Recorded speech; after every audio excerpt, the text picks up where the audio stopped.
배우 송하윤의 학폭 논란으로 연예계가 시끄러운데요. 송하윤의 학교폭력 폭로는 지난해 4월 시작됐죠. 송하윤 고등학교 후배 A씨는 지난해 4월 JTBC 사건 반장을 통해 2004년 8월 고등학교 재학 당시 한 학년 선배였던 송하윤에게 90분간 맞았다라고 폭로했는데요. 이에 송하윤 측은 사실무근이며 일면식도 없다라고 부인했습니다. 이후 A씨가 지속적으로 학폭 피해를 주장하자 송하윤 법률대리인 법무법인 지음 측은 지난달 22일 명예훼손, 업무방해 등 혐의로 O씨를 형사 고소했는데요. 게다가 이어 지난달 18일엔 업무방해 및 협박죄 등으로 O씨를 추가 고소하기까지 이르렀죠. 당시 해외 거주 중인 O씨는 한국에 가면 송하윤을 무조건 무고죄로 고소할 것이라고 단호한 결정을 내렸는데요. 그리고 결국 O씨는 경찰 조사를 받기 위해 입국했습니다. 하윤이 이 사건을 도와준 사람들을 해코지 할까봐 직접 왔다며 수사 중지가 될 경우 자신이 들어오지 않으면 재개되지 않기 때문이라고 짚었죠. 송하윤이 폭로 1년 뒤 자신에게 수배자 프레임을 씌웠는데 직접 해명하려고 경비를 들여서 왔다고 합니다. 송하윤 소속사가 일정 부분 체류비를 지원하겠다고 제안했지만 거절했다는데요. 100억 원 손해배상 청구를 예고한 것과 관련해 말이 100억 원이지 상징적인 액수라며 아직 고소하지 않았지만 송하윤과 자신과의 문제가 모두 결정 났을 때 무고를 물을 수 있다며 피해자가 가해자로 뒤바뀌어서는 안 된다고 했죠. 또한 가해자가 피해자들이 대응할 때 얼마나 무서울 수 있는지 금액으로 보여주고 싶었다고 말하기도 했는데요. 이렇게까지 분노한 이유는 따로 있습니다. 당연히 당시에 폭행당한 것도 억울했지만 더 큰 이유가 있었죠. 그 이유는 O씨가 학폭 폭로 후 송하윤 측에 대응이 없길래 일상을 보내고 있었는데 올해 3월 고소했다는 경찰 연락을 받았다고 합니다. 당시 기분이 많이 나빴다는데요. 가해자가 피해자를 고소해 잘못됐다라고 생각했고 송하윤에게 폭행당한 다른 여자 선배도 뻔뻔하다고 말했다고 합니다. 심지어 동창들은 원래 그런 애라 놀랍지도 않다는 반응을 보였다는데요. O씨는 학폭 사건이 있었기에 강제 전학이 확실하고 강제 전학이지만 다른 이유일 수 있을까? 전혀 없다며 출석일수 부족은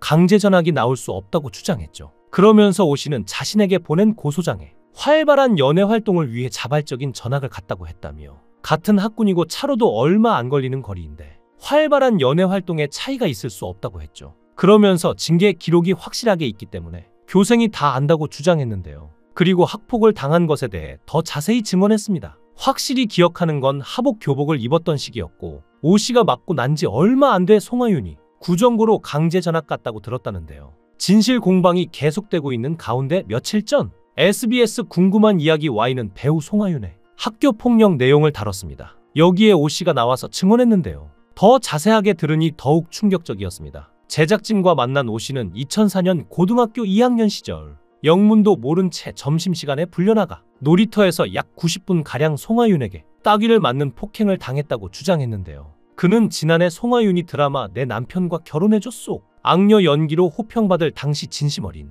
사과를 받고 용서하려 연락했으나 답을 받지 못했다고 합니다. 이에 O씨는 관련 의혹을 최초로 온라인 커뮤니티에 작성하며 송하윤의 학교폭력 의혹을 최초로 유포했는데요. 이을 계기로 송하윤 측으로부터 고소를 당한 것이죠. 이어 2004년 여름 연락이 와서 점심시간에 자신을 불러냈고 뺨을 맞은 것만 기억난다며 영문도 모른 채 따귀를 맞았다고 했죠. 5교시 시작종이 울린 후 멈췄는데 하지만 그때는 학교에 말하고 그럴 시대가 아니고 송하윤이 싸움 잘하고 잘나가는 여자친구였다고 합니다. 그리고 얼마 안 된 시기에 학교폭력으로 강제 전학을 갔다고 알게 됐다고 했죠. 현재 송하윤의 생활기록부에는 강제 전학 내용은 물론 징계위원회 회의록 관련 정보가 없는 상황인데요. 전문가 김용수 변호사는 20년이 지난 사건인데 그 당시 학교폭력법이 적용을 안 받던 시기라고 했죠. 모든 징계기록이나 강제 전학 기록 자체가 남을 수 없는 법과 제도가 있던 시기라며 송하윤 측이 말한 생기부 징계 기록이 없대도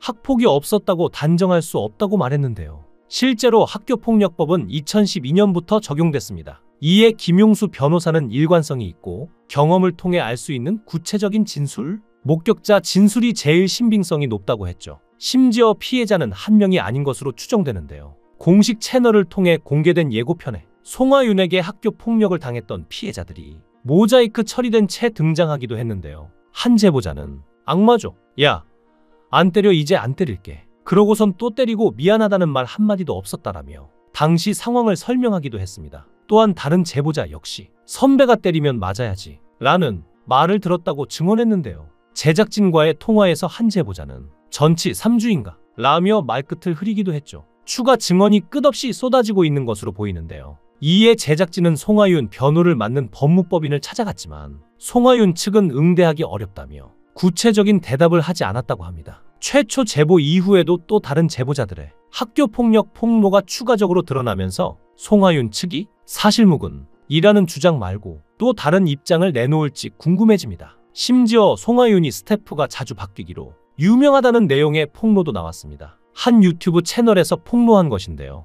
해당 채널에 따르면 송하윤의 촬영 현장마다 해프닝이 적지 않았다고 하는데요. 한 드라마 촬영 현장에서는 따귀신을 촬영하는 과정에서 상대 배우에게 사과를 요청하는 해프닝이 있었다고 합니다. 또한 매니저와 스타일리스트가 굉장히 많이 바뀌기로 정평이 나기도 했으며 한 작품 촬영 과정에서도 여러 번 스태프들이 바뀌기도 했다면서 그의 평소 인성에 대해 지적했죠. 송하윤에게 이런 일이 생길 줄이야. 그녀가 활발히 활동할 땐 아무도 몰랐을 것입니다. 송하윤이 연예계에 데뷔한 건 우연이었습니다. 남동생의 친구가 송하윤의 사진을 미니홈피에 올리면서 방송 관계자가 이를 보고 학교에 찾아온 적이 있다는데요. 이 일을 계기로 패션지 모델 활동을 시작하게 됐죠. 2005년 예명 김별로 8부작 드라마 태릉선 수촌을 통해 배우로 데뷔하여 본격적인 연예계 활동을 시작했는데요. 오랜 무명 끝에 2012년 드라마 유령 출연부터 예명을 송하윤으로 변경했고 영화 나는 공무원이다 개봉 즈음 인터뷰에서 그 작품 이후 소속사 문제로 한때 연기를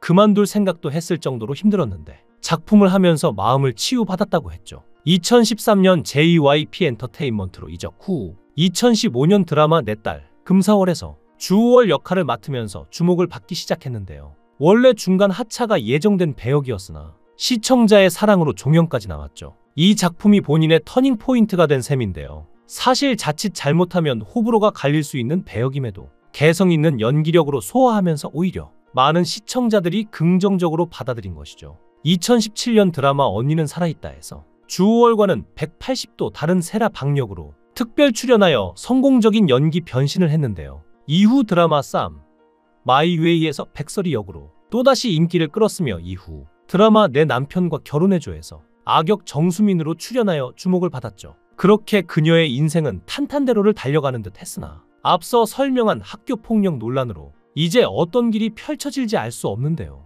과연 송하윤은 루머에 고통받는 선량한 피해자일까요? 아니면 다른 사람을 학창시절에 괴롭히고 때리고 상처를 주고도 뻔뻔하게 아직까지도 부인하며 잘 먹고 잘 사는 학교폭력 가해자일까요? 어떤 것이 진실일지 끝까지 지켜봐야 할 것 같습니다. 여러분들은 송하윤에 대해 어떻게 생각하시나요? 여러분들의 생각을 댓글로 남겨주세요. 시청해주셔서 감사합니다. 강산TV였습니다.